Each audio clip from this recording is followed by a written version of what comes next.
Folktales of Hawaii, He Mau Ka'au Hawaii, collected and translated by Mary Kavena Pukui, with Laura C.S. Green.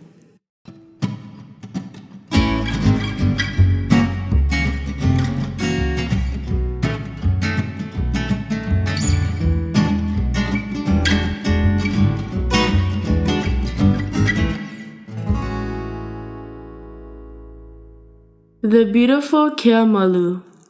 Keamalu, or Clear Shade, lived in Paliuli, that wonderful land where Laie Kawai dwelt.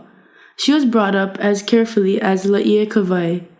Birds guarded her and fed her with lama, pi'oi, and ma'amaki berries, and with the honey of lehua blossoms. She did not eat ordinary food. She was brought up on the food of birds.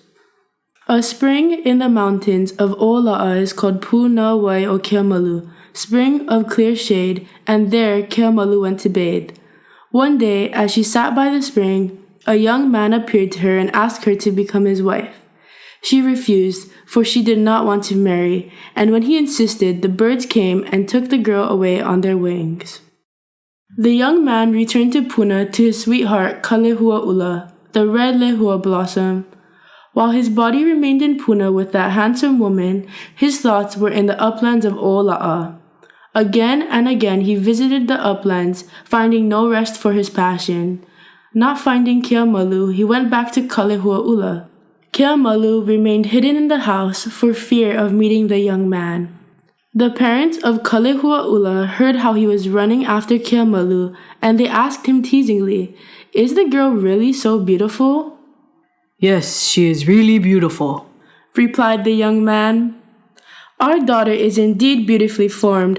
How can that common girl of the forest be compared to our daughter?" Now it was true that Kalehuaʻula was beautiful, but her eyes were sullen. Keamalu remained hidden until she thought that the young man had forgotten her. Then she returned to the spring.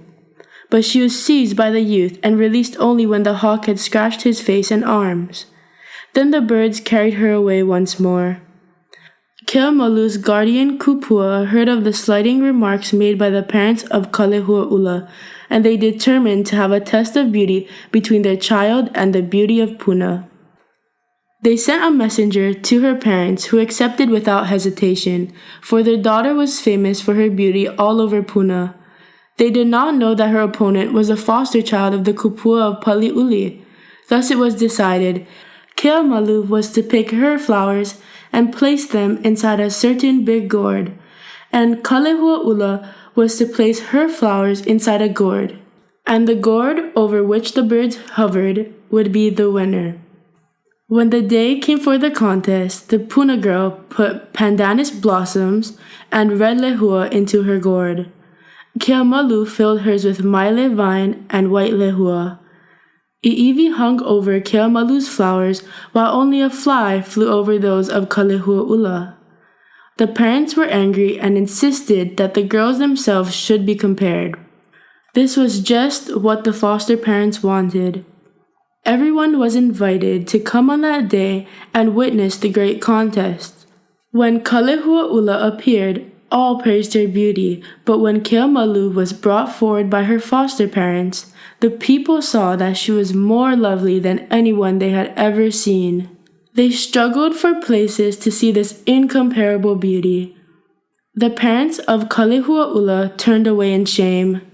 The young man's proposal for Keamalu was accepted, and the two were married and lived happily in the uplands of Paliuli. As for the spring of Keamalu, it was hidden and is shown to very few people.